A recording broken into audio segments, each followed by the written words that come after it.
It's Wednesday. Hey, yeah. Coming off that political pile Yeah. of last week. Welcome, y'all, to a little bit fruity and lighter. Hopefully. Yeah, I'm fruity and he's lighter. I don't think I like that at all. I don't know if I like mine, but fuck it. Spearsburg Pod.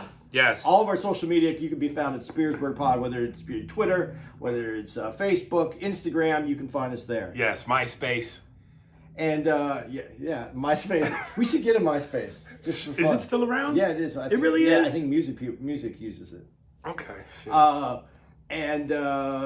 That's it. Oh, yeah, this week, if you're listening to us, we'll be at, we're going to be at San Antonio. San Antonio. Next week. Isn't it this week? This is the off week, isn't it? This might be the off week. Is it? No. The podcast. That was the off week. Yeah.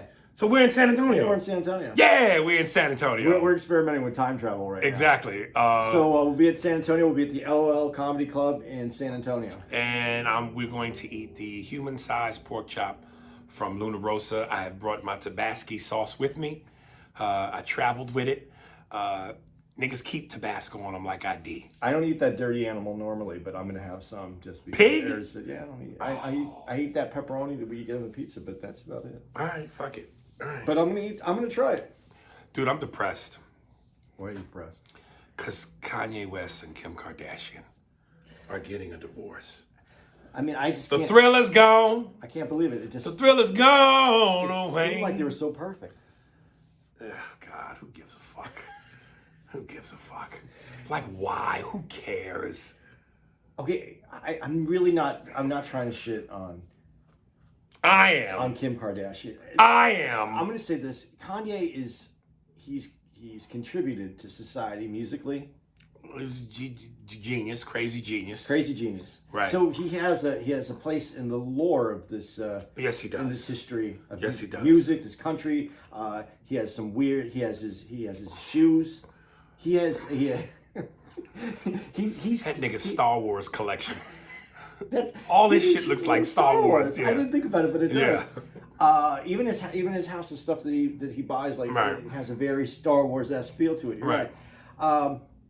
What is Kim Kardashian contributing to this conversation? I just, and I know she's always had the moniker of, did I say that right? Like a title? Yeah. The moniker of, she's famous for being famous. And I just go, what is special about this bitch? You know, she's made a ton of money off of that Kardashian show, which I guess demographically her audience has always been like girls, teenage girls. What adult women have ever been fascinated by this? She can't sing, she can't dance, she can't act. She's famous for being famous and for what surgery has given her. Did you ever see the pictures of her and her sisters prior to the surgery? Yeah, you see them all. Oof. But them bitches look like the Bee Gees, the Wild Ones, the Simon and them niggas. What's the sister that was the bigger one? Chloe. I don't know what she did. I don't know, but again, and I've never been a fan of the Kardashian booty. Matter of fact, again, I always say when it's fake like that and the thighs don't match the ass, you got that quail booty. But you know, whatever, man. Yeah, I wonder what Kanye's, what did he see? What was it? I mean, because at some point, I guess when you get to know somebody, the personality takes over. Maybe she's a sweet, sweet girl. They say she's super sweet. I don't know. I don't know. You're in LA, you do it. I don't never like pulled up. Nah, the bitches I like, nigga, have mistakes. You know what I mean? I like mistakes, nigga, stretch marks and battle scars, nigga. You ain't got to be. I don't fuck a model bitch. I like a woman with some nacho cheese in her skin and some, So in that family, God, yeah, this is some hog head cheese and some pig products on her waist. Forgive me for sounding misogynistic right now, but in that family, the Kardashians, the Kardashian family. Yeah. If you had to sleep with one of them Kardashians, oh, Kim. Oh, it's still. If I'm gonna fuck with something, I'm gonna do the Lambo, nigga. Yeah. You don't think Chloe looks good? You see this new commercial that she's in? Bitch is built like Frankenstein, nigga. No. The most normal looking one, I think, is the youngest one. The one that looks like she has resting bitch face. Yeah, I thought Courtney. Yeah, that's the Bruce. Yes. What's the oldest one? Chloe. The oldest one? Chloe's the oldest one. The youngest one is Courtney. Okay, Chloe. As I say all this shit, you going, nigga, how do you know all that if you're not a fan? But Chloe's no. Courtney's the oldest one. Courtney's the oldest The one that was No, Chloe's the oldest one. Chloe's the oldest one. Yes. Okay, which one was married to the Van Dyke or Vidic, the guy? What was married to or engaged to the guy that slicked his hair back on the show? That's the youngest one, Courtney. That's Courtney. Yeah. She's the littlest one, right? She's the youngest one. Or I think she's the youngest one. Maybe Kim's the youngest and Courtney's But you're the talking middle. about, but those are the three. Those are the Bruce, three. They're not Bruce kids. I don't know who. The Kardashian. Robert Kardashian. Yeah, I think that one is. She looks the most non-surgically enhanced. But it still looks good. Like she didn't need. She's not my cup of tea. But you don't think that she. I would fuck the mother before I fuck any of the other ones. I'm telling you, there's something about old marinated, been in the smoker pussy that's the greatest. That meat's ready, nigga. That shit's been in the smoker for 13 hours. All right, I'm gonna get out of this conversation because this is the wrong conversation. All right, what else? Dude, you sent me that interesting thing about Will Smith. Yeah, where he talks about. And the Matrix. Yeah, we're about going to get into some down. entertainment. You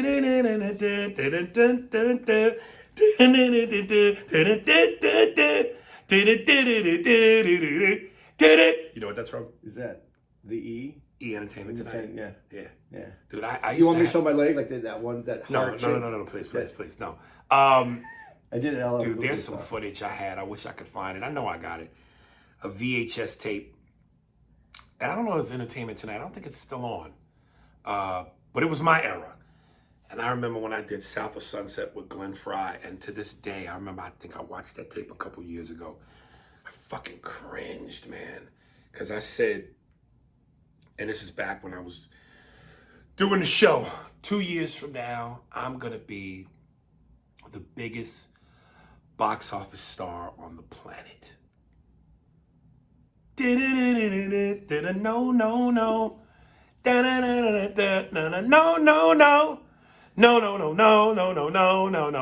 You not. Humility, man. I was young. I was feeling myself. I was in California. I was on the way to living my dream. I was on an hour-long hit not a hit. We didn't even premiere, but we had 13 episodes in the can. Hour-long CBS dramatic show. I was making 40 grand a week. Couldn't tell me shit, nigga. Humility, baby. But anyway, we said all that to say, Will Smith, yeah. Didn't you? I gotta ask you, didn't your boys like? I met your friends. Oh. Yeah. Yeah. They didn't like when you were feeling yourself. They didn't pull you back. They weren't around. This was, Ish was still, he was living in Florida at the time, and Ivan was in Jersey, and it was so young, my into success. It just wasn't like I didn't even fly them out to fuck with me to show them everything until way later.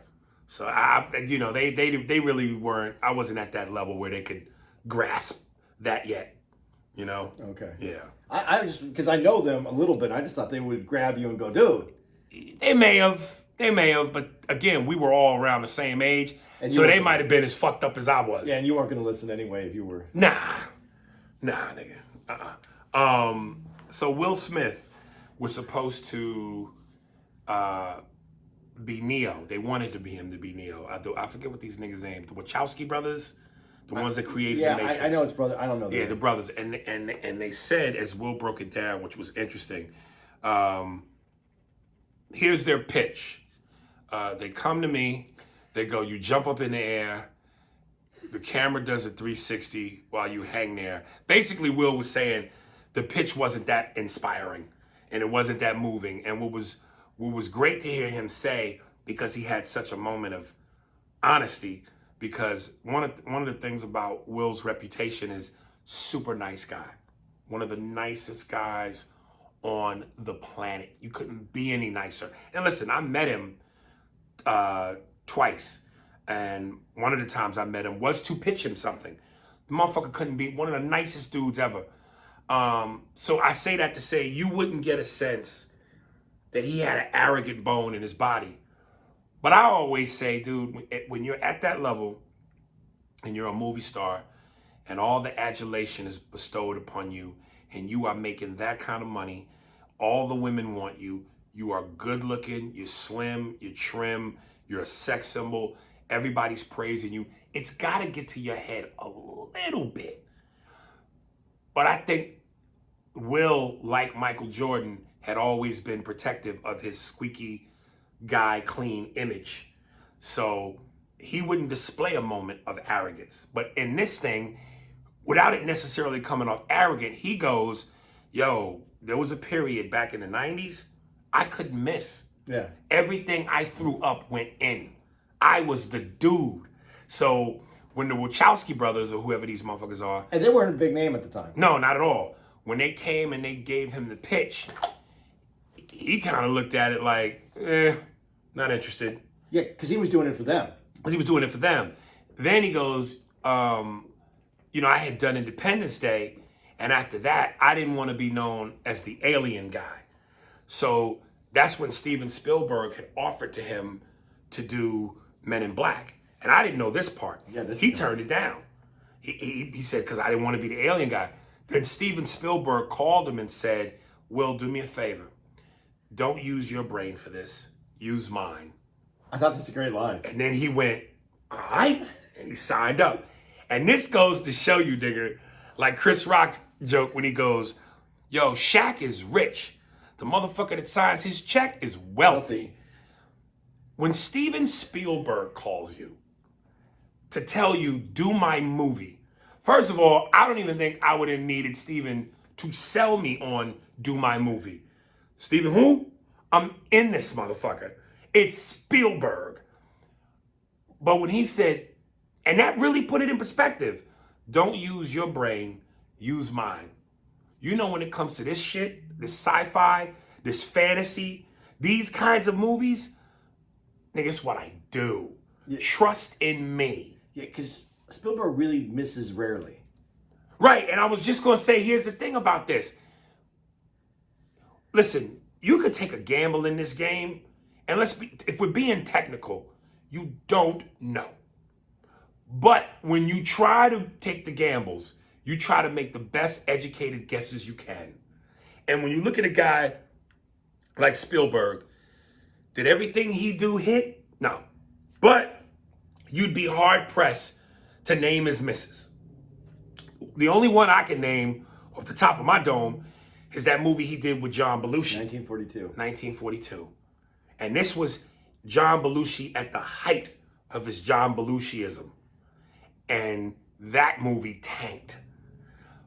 But past that, Spielberg ain't known for tanking, nigga. So if you're gonna roll the dice, you roll the dice on Spielberg. But how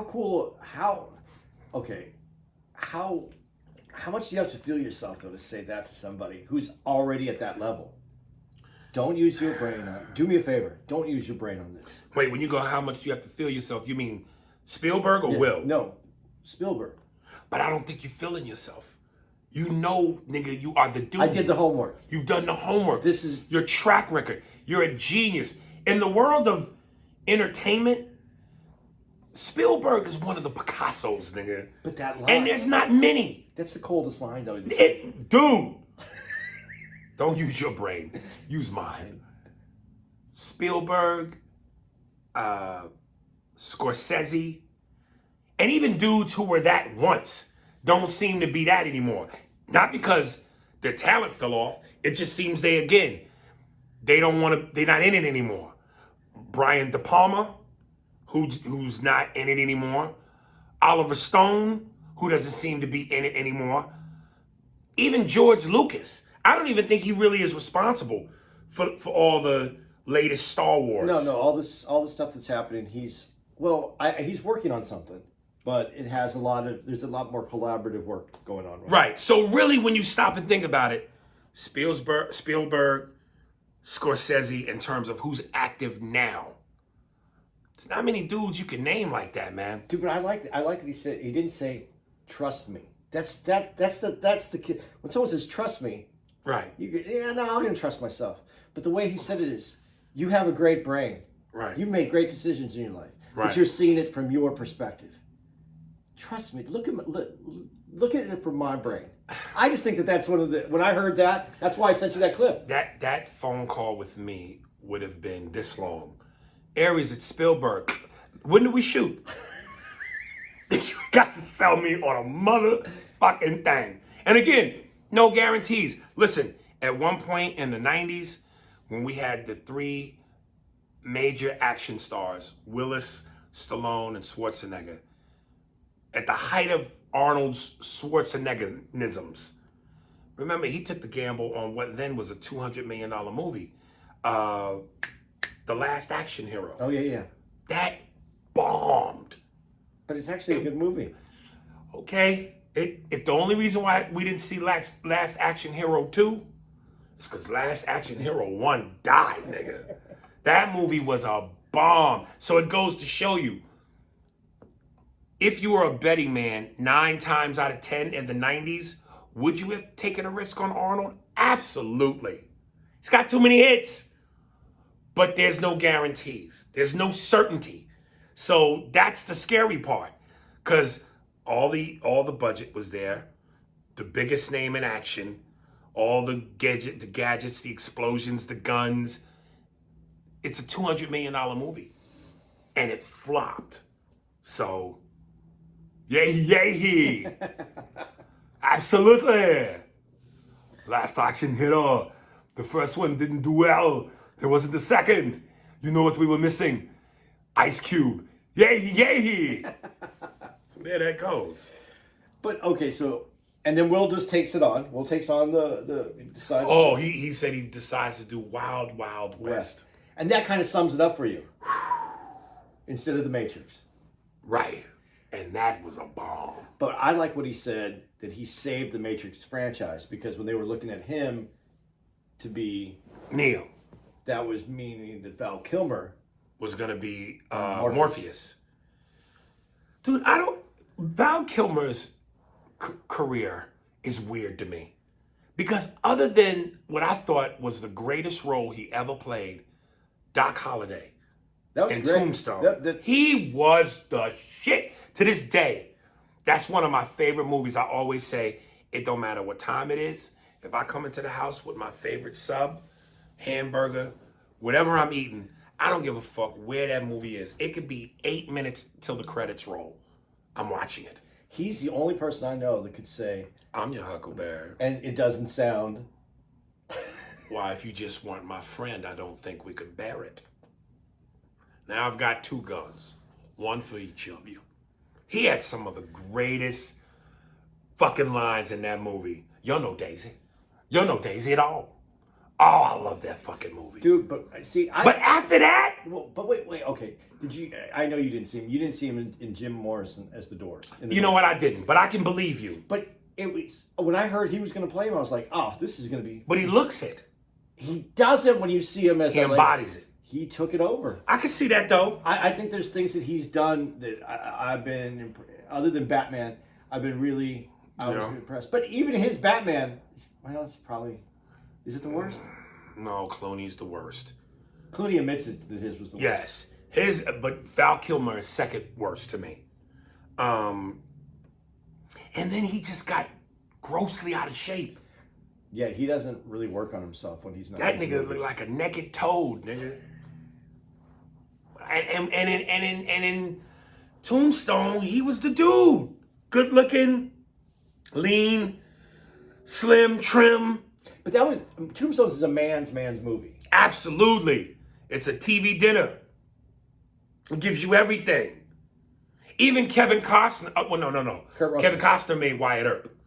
Yeah. Kevin Costner, yeah. But Kevin Costner, who is the lead, Val just to me stole the show. But Kevin Costner is solid. You know who else is solid in that? Sam Elliott. Sam Elliott's awesome in it. Even Russell. Bill Paxton. We're mixing movies up here. No. Oh, you're right. Bill Paxton. He's the brother, Oh, the yeah, youngest brother. That's right. You're right. He's the one got shot in the back and died on the pool table. You're right. Bill Paxton, who I'm not necessarily, Bill Paxton always killed me. I always thought he overacted in Aliens too. Crazy, man. The aliens are crazy, man. We gotta get out of here. Didn't you see what they just did? They went to the whole fucking team, man. The first time I saw Bill Paxton, he was in Weird Science, where he plays Chet. Chet. Yeah. That's it. He was good as Chet, though. Yeah. He was good as an asshole brother. And incidentally, whoever that Hispanic bitch was that was in Aliens 2, just too much. Had testosterone. There's a director yelling for this. Be more! Oh, she was too much. You know the chick I'm talking about? No, I don't really remember. She was just overly macho. But yeah, man, Tombstone is one of the greatest. How did we get to Tombstone? Because we were talking about Morpheus. Oh, okay. And Val Kilmer. Yeah, but let's bring it back. We can do some entertainment. 6 Degrees of Separation. Yeah, dude, it's interesting how those things pan out because that movie, I almost feel like if Will Smith was Neo, somehow you would have felt Will Smith. If you know what I mean. Yeah, but you would have felt Will Smith as that role, whereas with Keanu, that's one of the few movies where I don't get the Keanu-isms. Yeah. Yo, cans. It was just cans. Mirror. Yeah, he has a... That Matrix, something weird about that character with him worked. Yeah. It worked. He was born for that, as they would say. Well, listen, he gets those... This is not a Keanu thing. In that movie, and then in the movie that he's doing now, John Wick. I think those work out great for him. They do. But again, I want to say, what do John Wick and Neo have in common? He don't talk much. But it felt like in Matrix he talked, though. But John Wick, let's be honest, they squeeze in words between the gunshots and killings. Dude, he still has a lot of Keanu even in John Wick when he's... Yeah, you wanted me back. So yeah, I'm guessing I'm back. But you talk about man food, John Wick is... Yeah. That's man food, nigga. That's total man food. And so yeah, that combination of Will Smith and Val Kilmer doesn't work to me like Keanu and Lawrence, your guy. Yeah, Lawrence Fishburne. Yeah, and he plays a cool in that I don't know Val Kilmer could have pulled off. And even though again, you talk about cool. Yeah, you don't know what he's going to do. Right. Doc Holliday was cool, nigga. That was cool. But I do like how Will Smith kind of ended that with, but you might want to thank me because, he set up what became Matrix. Otherwise, it might Will has he has that Michael Jordan gene of being able to play dick and cover it up quick with, I like this guy. Again, that scene in Last Dance, guy keeps asking him about Scotty. Look, you want to talk about Scotty? You want to talk about the game? Oh, let's talk about the game. All right, there we go. Mike says something he don't like. You say something you don't like. Mike hits you and he goes, "But I love you guys." Smile, ding. So Will Smith has a little bit of that in him. Dude, I know I ask you to do impressions sometimes, but how would Michael Jordan sounded if he was doing the Tyson? I'm gonna fuck you. I'm gonna eat your children. Look, I don't really have to do this, but I'm doing this because this is who I am. I'll eat your children. You want me to eat your children? Then don't put your children in front of me. Right. He's too nice for that. He's too fucking nice for that. Oh God. I'm sorry. Now I'm hearing all kinds of them. Yeah. Let's talk TV. Yo. How far did you get with City on a Hill? I watched the whole thing. You watched the whole thing? Yeah. Okay, folks. Let me just say, and I sent this post out. If you don't know, it's on Showtime. City on a Hill. You got to do it in the Boston. Oh, you know it's coming. You know it's coming. And I said on a post, listen to me. If you like Sopranos, The Wire, Breaking Bad, Power, this is one of those type of shows. It's about a gritty, it's about Boston. It's called City on a Hill. It's a gritty cop show about crime in Boston. A driver will find another driver. A fat kid who's got jelly on his shirt that don't have his combat boots tucked in because he thinks he's special fucking forces. Dude, the Boston shit, and in the cast, Kevin Bacon plays this alcoholic, drug addicted, fucked up cop. Eldest Hodge, who I said when we saw the movie Invisible Man, this is the nigga with the biceps, with the triceps. And I'm like, God damn, nigga, them triceps. And he was also, I forget which rap band member he was in NWA. He was one of the guys in NWA. But he's in there, he plays, I think, like the lead prosecutor for the prosecution office. And then they got everybody else I'm gonna fuck up, but they got the dude who plays Jimmy, the drug addicted snitch. He's a good character. Man, he is a good character. And I don't know if you noticed this, but the guy that plays his brother, he's all grown up now. But he was one of the kids in Sleepers. Oh, I didn't know that. That was getting fucked by Kevin Bacon. I didn't know Yeah, that. if you could, he's one of the kids, but he's all grown up now. The girl that plays his wife and Jill Hennessy. This bitch is phenomenal. No, that's the place the Kevin Bacon's wife, Jill Hennessy. Okay, yeah. She was also in Law and Order at one time. Oh, was she? Yeah. I didn't know that. Yeah. Law, I never really watched Law and Order. Doom. But anyway, this show is fire. So I call Andy, and he goes, I'm about 4 F's in, and I don't like it as much as you do. Yeah, to me... Before you get into it, do you know, let me say to you how disappointed I was in him. And I said I was going to say this on the podcast, but I didn't want to say it to him, not in front of the podcast, because I just didn't want to blow it. I was as disappointed in Andy as a mother is in her son when he tells her that he wants to be a magician instead of finishing law school. Nigga, you want to go into magic? You do tricks? I was heartbroken. And I'm watching this show, and I'm hooked from episode 1. I'm not. By the time they got to episode 7, and I'm going to tell y'all, spoiler alert, why. But I'll get into that after Andy's explanation. It was one of those shows, again, that when it was over after the 10th episode, and there's only this the first season, I'm going, God, when is season 2 coming? What the fuck was wrong, sir? Okay, first of all, what episode did I call you and go, nah, I got into it? What episode did I say? I can't remember. 7. There you go. And I know why. No, well, it is why, but the reason I didn't like... Oh, first of all, what did you say was Sopranos? What was your list? Breaking Bad, The Wire, Power. I saw it more as Power meets Boston done through The Wire. That's kind of how I saw it. I didn't see it as... I can see that a little bit, but because I like Power so much more than you, I know why you're saying that. Okay. You thought it was soap opera-ish? At first.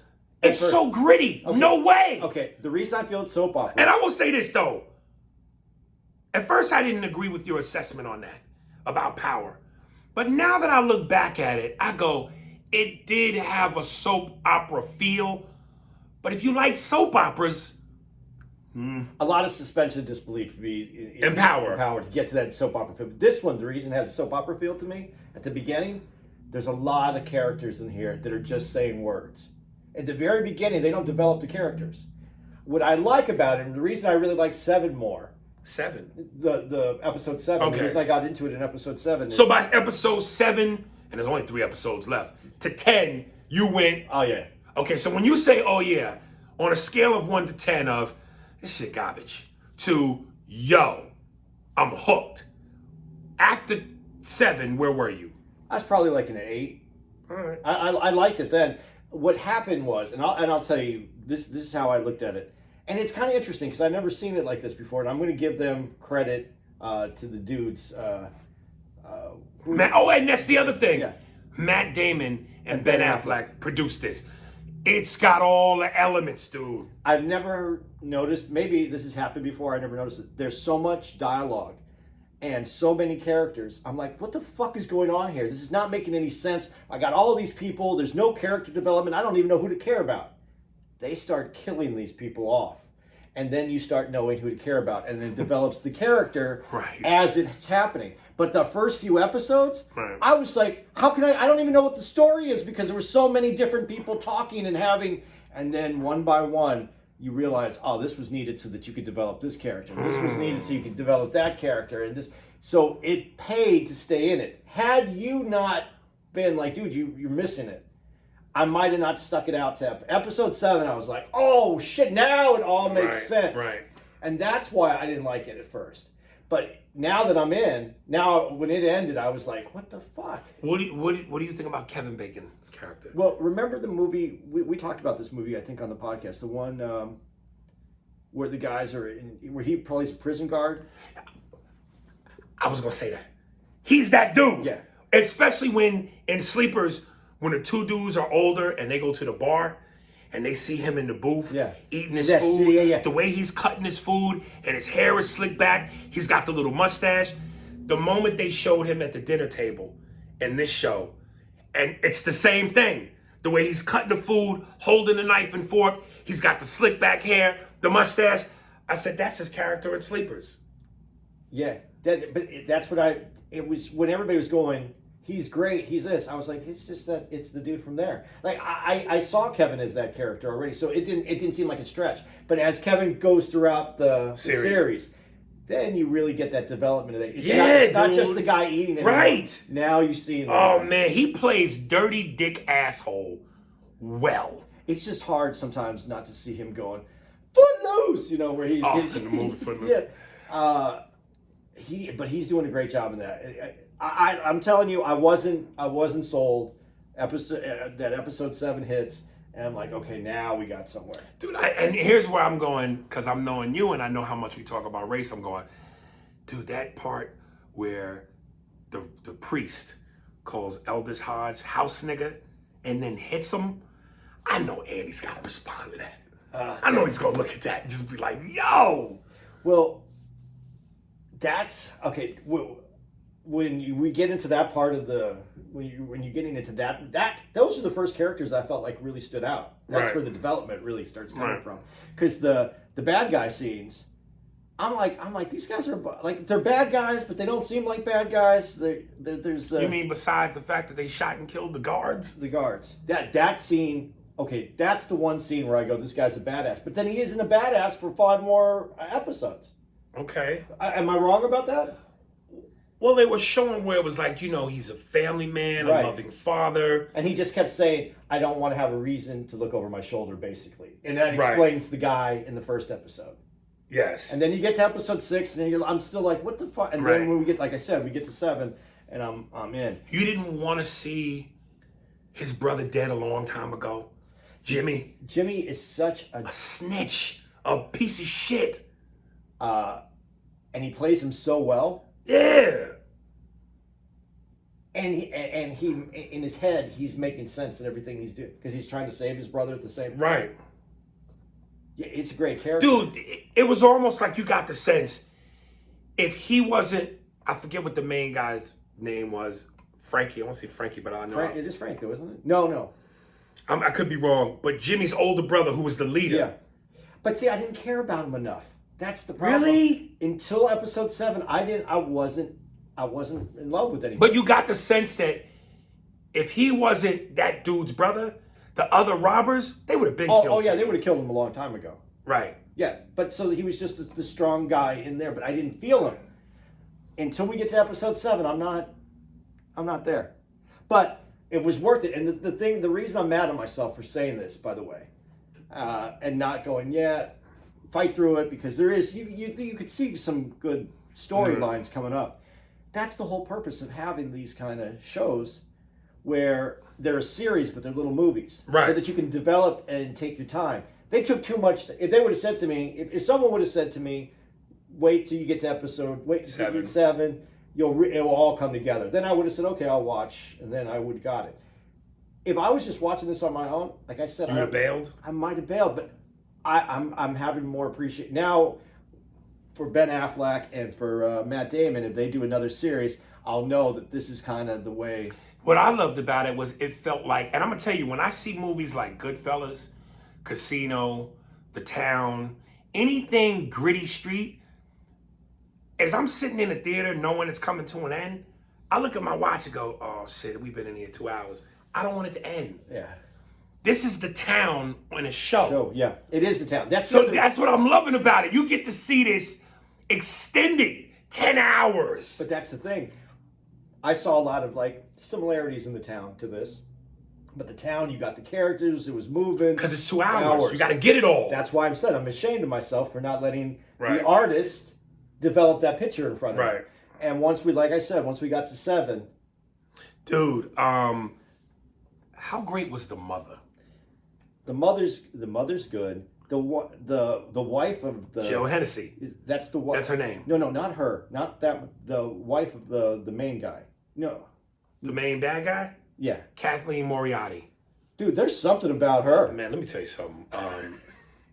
And I keep looking. Trying to figure it out. I don't know if you remember. She played Patty something, the main mob bitch from the Analyze This, Analyze That. Remember? Yeah, I do, but I can't put her in it. And then here's the other thing. Remember their father, her husband?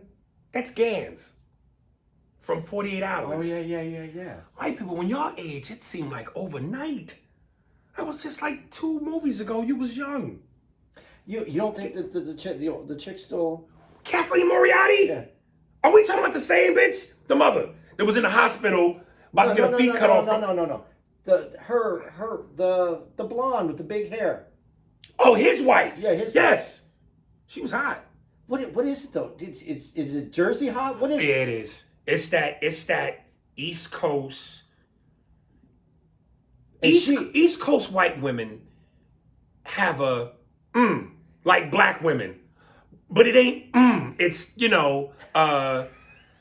it's something. I can't quite put my finger on it. But the same way a black woman goes, finger snapping, eye rolling. Them white women from Boston, Jersey, and New York, like your father, it's something, you tell your brother, your father. It's that I have to go to my girl Annabella Sciorra in fucking Sopranos. Where the fuck do you get off? I recently even watched it on a plane ride over here. That episode where she's on Tony's boat and the Russian calls thinking Tony's gonna pick up, and she picks up and she had Tony a little Christmas present, and she said, Mrs. Tony Soprano's teacher's son's teacher. And so Tony comes in, he gets on the phone, he tries to act like it was a teacher. She knows better, he knows better. He quickly admits, that wasn't my son's teacher. Oh, like I wouldn't fucking notice? That nigga, like I said, the episode where he goes, she wouldn't have done it, I slapped the piss out of her. Oh, did you really hear that? That's that East Coast white woman shit. Dude. It's sexy. But I keep looking at her going, why? Why am I feeling this? Right. But when she beat that bitch up, remember when the girl got out the car and she thought she was going to slap her and she beat the shit out that bitch? Yeah, that's what that is. Okay, and I'll tell you, since we're on the women in the show, the Asian girl that comes over to the... Oh!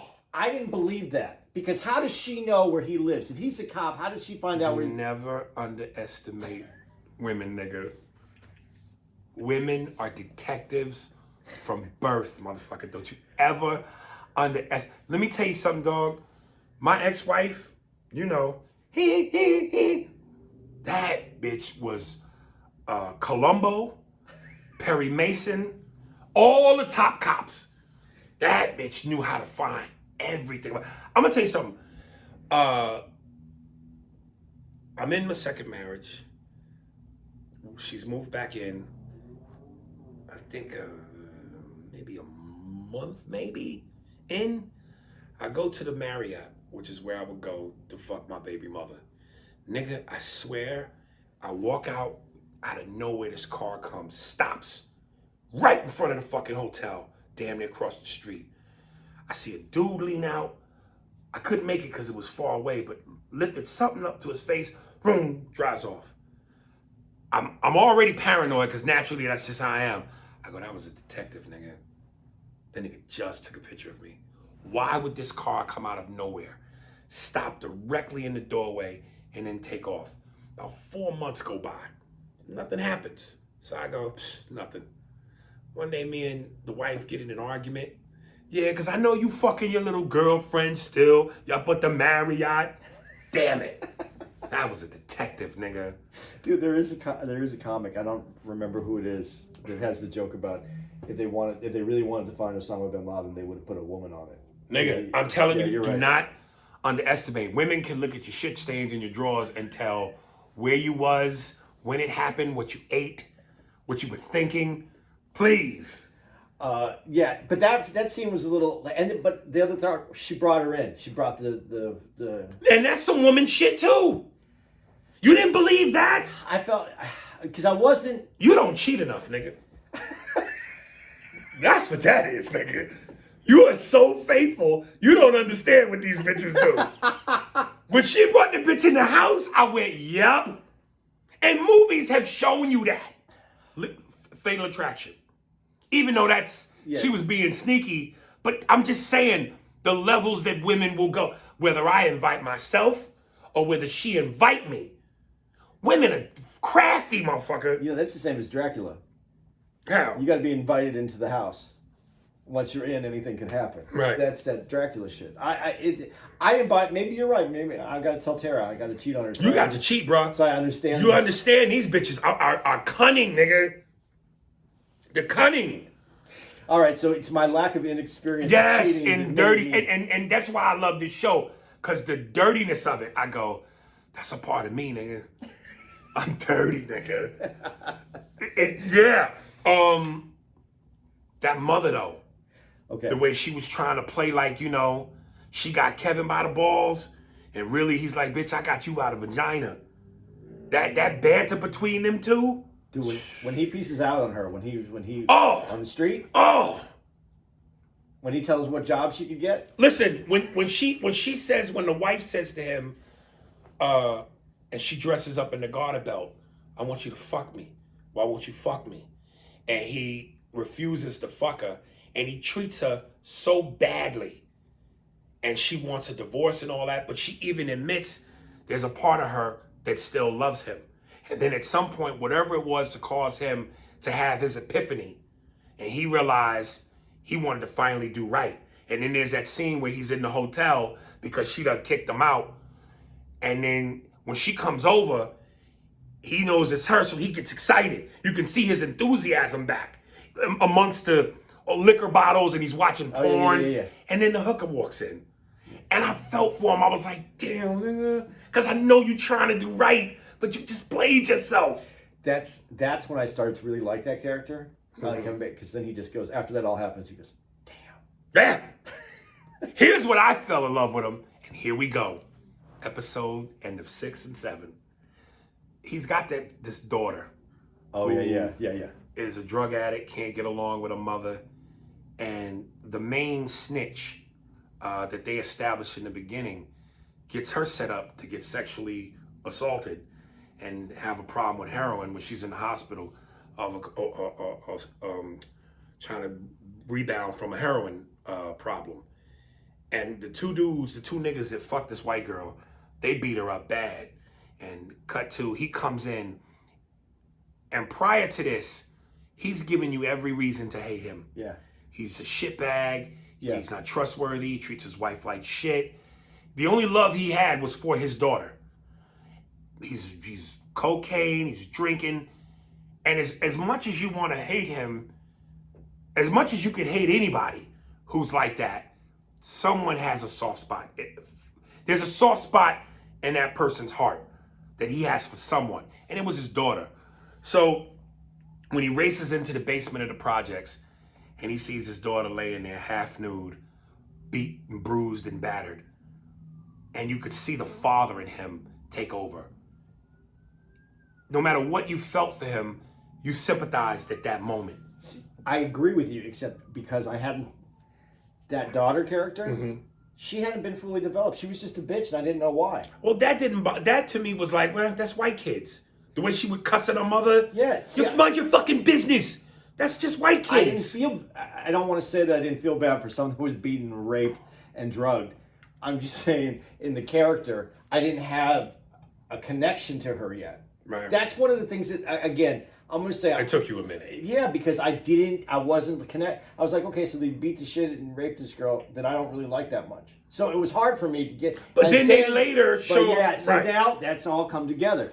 I'm just telling you what slowed me down from coming into it. So, cut to, there's the scene where the daughter's in the hospital, the mom is on one side, Kevin, the husband, father's on the other side. The mom's holding one hand, the father's holding the other, and the mom goes, who would do this? Who would do something like this? And Kevin goes, I don't know, but they ain't got much longer to live. And the mother says basically to Kevin, I want you more at the house. She goes, I don't want me and my ma to be the only ones in the house. And this is when Kevin is having this epiphany about doing better. He goes, okay. Whereas before he might have went, bitch, whatever. But then she goes, and I also don't want to sleep with you. Meaning you're not welcomed in my bed. He goes, okay. And the way that ended, I said, okay. But the thing that got me that I love was when he said, I don't know, but they don't have much longer to live. They gave it to you. Yeah. They gave me the man food. Whereas with Sopranos, I wanted Dr. Melfi to tell Tony. I wanted Tony to kill this fucking rapist, and they didn't give it to me. And I didn't like that. They gave it to me. And then on episode 7 at the end, Kevin Bacon breaks into the fucking snitch's house, wakes him up, and Kevin says, did you do my daughter like that because of how I did you? Did you screw her over? Because I screwed you over?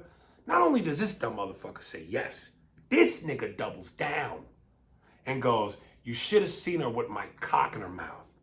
He knew he was done, though. Nigga, shit. Kevin takes his gun point blank and shoot this nigga in the teeth. And when them brains hit the wall and they cut the credits, I said, you got me. I was there. Then I was there. You got me. You know who that dude is, though? The Clay, what was his Clay? Yeah. You know, who is he? You know Macaulay Culkin. His brother? That's his brother. Really? Yeah. He looked in the movie how Macaulay looked in real life. Yeah. When he was grown. Yeah. Damn. Yeah, that got me all the way. Now because also when you get to 7, the relationship between Kevin and the daughter develop, and you see you understand. Well, Kevin and the mom. The daughter and the mom. Yeah. Starts to develop. Yeah. Sorry, and then you get a little bit. It invited me in more, so that's why I was right.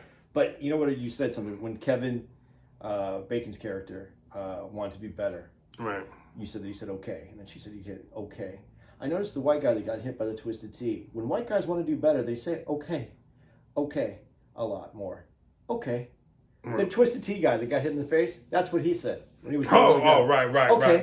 Okay. Right. Yeah, that's it. So I think that's going to be the new sign. I hope we start hearing white people say okay. Yeah. A lot more. All right. Yeah. Oh, and then dude, the fucking the daughter, the young daughter who was having the nightmares. Yeah. When it was explained to her that her Uncle Jimmy is the reason her daddy's in jail, and the car drives by and she hopped on the window where that nigga's sitting, I said, everybody from the daughter to the mother to Kevin to Eldris Odge, these characters, like everybody is interesting. Now, when we got there, the daughter, that little girl. Yeah. I'll tell you when. Oh, I know what you're about to say. Go ahead. She pops the basketball. When she stabs the basketball. Yes, that too. That's when I said, this girl's a psycho. I'm going to like this character. Right. Well, which part are you talking Oh, about? I thought you were gonna say when Kevin Bacon and the cops raided the house. Oh yeah. And she's sitting on the couch That's while great. all her other siblings are scared, crying, "Mommy, what's going on?" The cops are ransacking. And she's sitting there with this blank look. And Kevin walks over to her, trying to patronize a child the way an adult would. "Hey, little girl, don't be scared. It's all going to be all right." She goes, "Fuck you." And then he smiles and goes, "Yeah, you're going to be all right." Oh, cut the credits. Yeah, but those two were the perfect ones to meet for that scene. That's why there's things that are happening there where now that I'm looking at them, you're like, okay, yeah, these are perfect. But when that little girl, if she would have just said "fuck you" to him before she pops that basketball, because that's the basketball's first. Yes, that sets that up better. Because now I know this girl is like, she's not taking shit. Yeah. And when she took the knife out, I thought she was going for the kid. Yeah, no, she took her ball and went home. Yo, y'all, I'm telling you, City on a Hill. And even if it, like Andy said, don't get you in the first, it got me episode 1. But even if it don't get you in the first 2, 3, promise you, stick with it. Oh, by the way, the preacher in that, he's the preacher from Walking Dead. I didn't know him from Walking Dead because I don't watch Walking Dead. I knew him from The Wire. Yeah. He was one of the cops in The Wire. But yeah, I wanted to smack that nigga. His character... I mean, he is playing a preacher, but that holier than thou character that he's playing. But we know there's that shit is hypocrisy in life. So that's why I said when that happened, I wasn't all the way in yet. The character, the lead, what's his name? The lead, the black guy, yeah, Aldous Hodge. His character, he's going through. He goes back and forth, like the Kevin trying to make him a little bad, right, and then trying to be good, and then trying his relationship. Now you see some. I think he's the pendulum of this series. Whether he's good or bad. I don't like his wife. She don't do it for me. Dude. That's because she's a thin black woman. Yes, I knew. I was going to ask you that. I don't like his wife because when there's a scene where he says something about her body when he said, and I know you were just going. There was not enough umptuous on the volump. I knew you were watching that. Yeah, dude. Yeah, man. I like this show, man. I like it. It's gritty. It's dark. Kevin's character is amazing. All the characters are amazing. There's a lot of oh shit moments. It's like, and again, I wanted, because of Steve Buscemi, I wanted to like Boardwalk Empire. I wanted to. But I'm going again. Period pieces are a hard sell to me. Yeah. You got to be phenomenal. I'm like, it's a period piece. It's a 20, she. Tommy gun, she. That's a different kind of violence. And then it was so slow. There were moments where I went, okay. But more moments where I went, oh, where is this going? This show gets you, man. I like Boardwalk Empire. Certain episodes. Like I couldn't. All the way. Yeah. But there are really good episodes in Boardwalk Empire. Right. But again, when there's that hiatus where there's no, the off time. Right. It wasn't a movie it wasn't a show that made me run back because I wanted to see the next season. Now, I think this one left me wanting to see the next season. I know the other movie that we didn't talk about. Your Honor. Yeah. That one. Let me stop you because now I'm going to do the reverse. When you went, yo, it took me, I think I heard you tell me at first, with Your Honor, that too was slow or didn't grab you. Dude, from episode 1. I thought their actions, I couldn't get behind it. Really? Yeah, I don't think, and you said something, and this is funny that we're going to talk about this, because this will tie into everything that we've been talking about. The judge doesn't do that kind of shit. That's why he got to be a judge. What kind of shit? You're not going to be washing a car out with blood but no. But that's the part of the point is, like in any situation in real life, most parents will cover up for their kids, even when they know they're wrong. Okay, I get it because, and I don't want to give away too much on this because some people might not have seen this yet because it's newer than. Here's what I don't know what a judge would do. Is jog to the house to look at the house and determine that it was a shotgun house. Okay.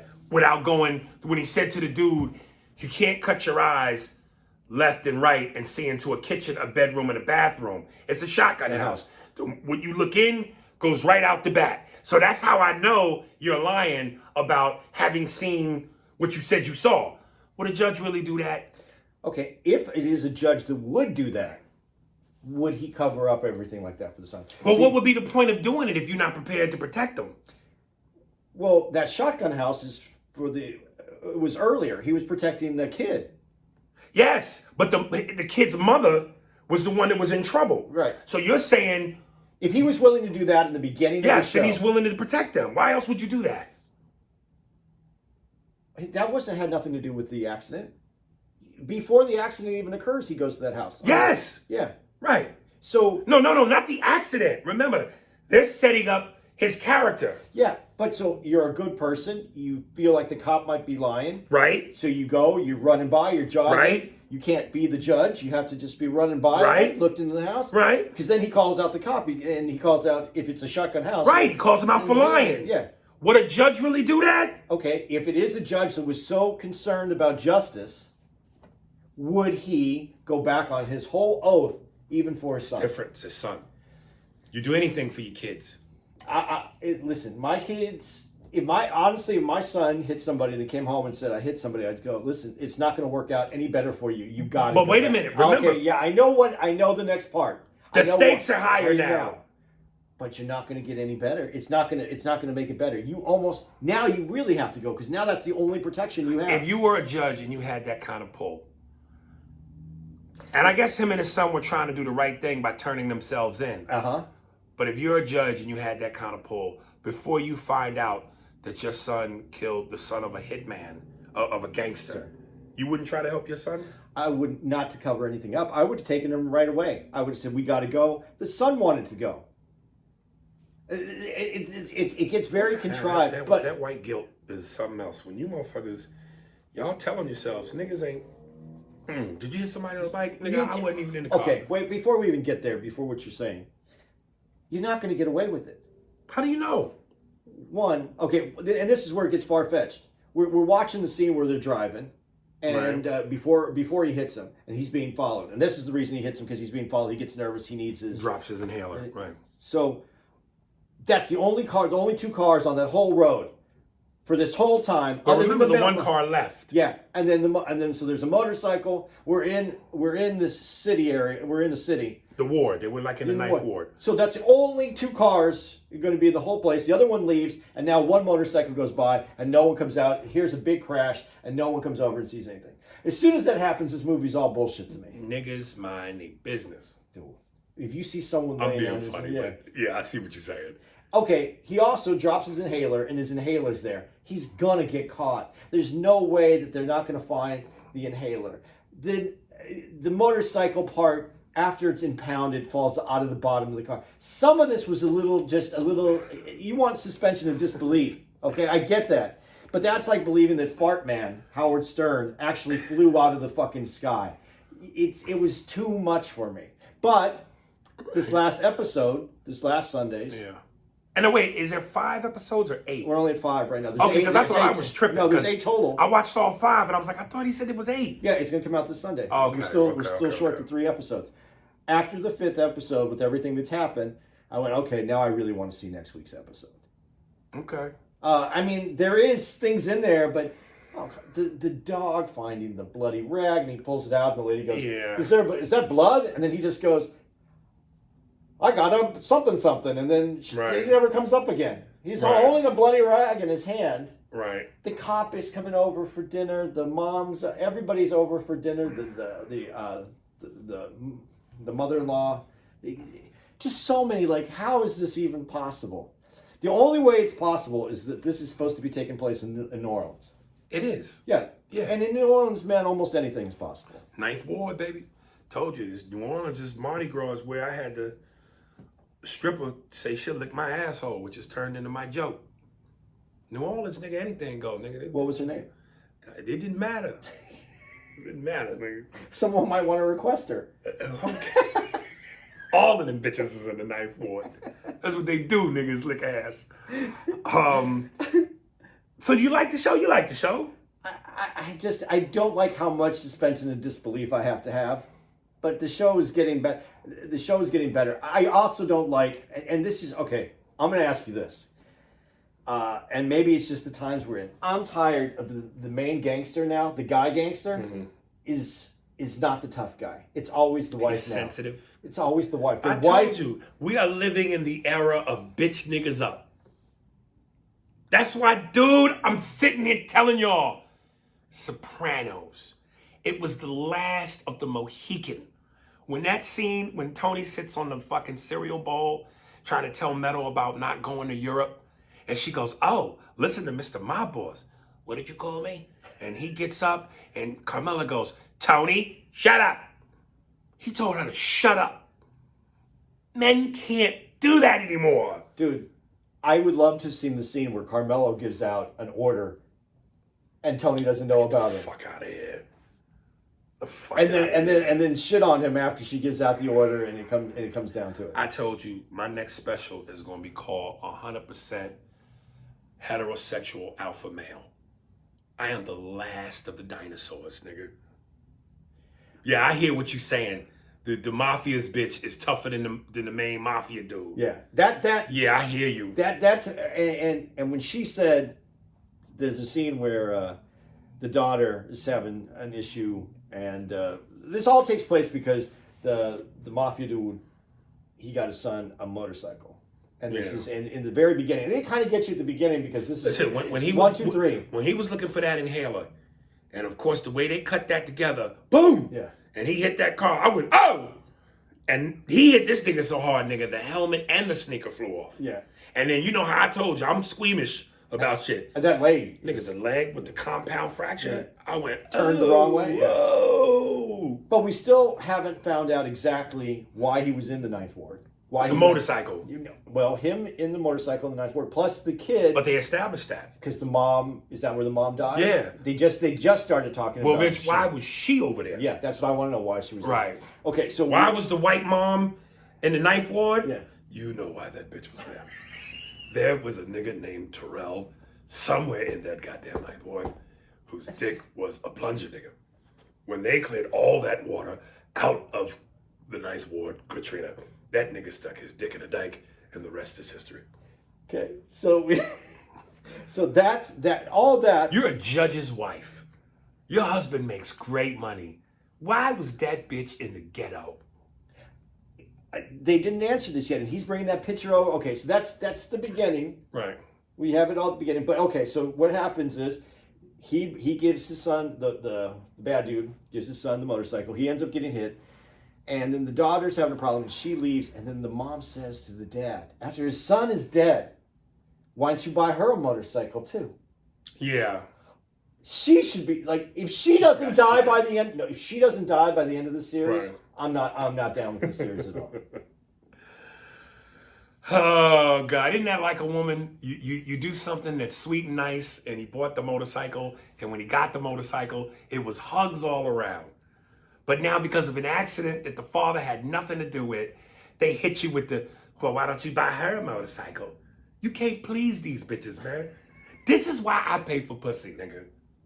Because bought pussy don't say shit like that. Well, that's, you do know that, oh shit, what's his name? The Estevez, the other one, though, the one was on 2.5 Men. Charlie Sheen. Charlie Sheen, that was his famous line. Yeah. I don't pay. How do you say? You don't pay him to fuck, you pay him to leave. It's for them to leave. Yeah. Yeah. So you don't have anything to deal You with. ain't gonna hear shit like that. Hello, ladies. Who loves you, baby? Matter of fact, Steve, after I say, hello, ladies, who loves you, baby, play me a little bit of Kojak with Telly Savalas. Just give me about a good 10 seconds of Kojak. Dude, that's what you need. That's what you should be selling on the road. What? Lollipops. With my face on a t-shirt. Who loves you, baby? Baby. Coming out of that, Steve, in 3, 2, 1. T-shirt. That should be selling t-shirts? Yeah. Yeah, I should be selling t-shirts with me sucking on a lollipop. Who loves you, baby? Dude, yeah, someone needs to bring back that Kojak shit. Yeah, do a remake. Dude, why don't? Dude, that's your pitch. Me? Yeah. Get Ving Rhames, nigga. No, you as a cop. Who loves you, baby? see the big black lips sucking off that lollipop. Who loves you, baby? Dude, pitch that. Me as Kojak? Yeah. You might be right. That's a move. That should have come back already. You might be right. Me, you know, some dude DM me. I gotta. Would you shave your head for a part? Absolutely, nigga. I'd shave my balls, nigga. Even if my balls was never on camera. This dude hit me, said he loved this line. Come on, you fuck. Oh, okay. The Jews are always able to maintain the numbers is my favorite line of 2021. Can't top it as a Jew bag. Keep it coming. That was from the podcast we did recently. Yeah. Where I said, Andy, what would be the time frame if And I I'm could drunk. be in my prime? Right. Yeah. If I could be in my prime during the era of the Bee Gees, and you were doing the calculations. And I was breaking it down and telling you what it wouldn't be a good time, and you should adjust it to this. Yeah. And I said the Jews always are able to maintain the numbers. All right, so he liked that. All right, y'all. Look at City on a Hill and Your Honor, and let us know what you think of these shows. And let us know if Andy was tripping by needing 4 episodes or 6 episodes to be in. Let me know how quickly you bought in. You did all the Spearsburgs and all that? Yeah, we did it. But Spearsburg Pod, that's us. That's where you can find us. And we'll be in San Antonio at the LOL Comedy Club this weekend. Yeah. I made a clip. We put a clip out. You want to make that San Antonio clip that we could do right now? Right now? Well, I cut it, he put that on. So what do we need to do? We need to make it funny. Oh, okay. We'll do it before we leave. I'll leave. Well, I also ran it as a clip on the on our Spearsburg podcast. Okay. So I was going to say we should just do it on this so we can use it as a clip. All right, so we'll do it right now? Yeah. So what do we say? I don't know. Sorry, Steve. If we can cut back to where I say this. Guys, we're going to also be in San Antonio this weekend at LOL Comedy Club. San Antonio, Texas. This weekend. Come on out. Come see us, all you Mexicans with your cowboy hats and boots and 3'8". Ride in on your little mules and come fuck with us. We're going to have tostadas and tacos and burrito. Man, I grew up going to those Mexican barbecues. Yeah. Dude, sometimes you don't even see, you just see the buckle walk in. Yeah!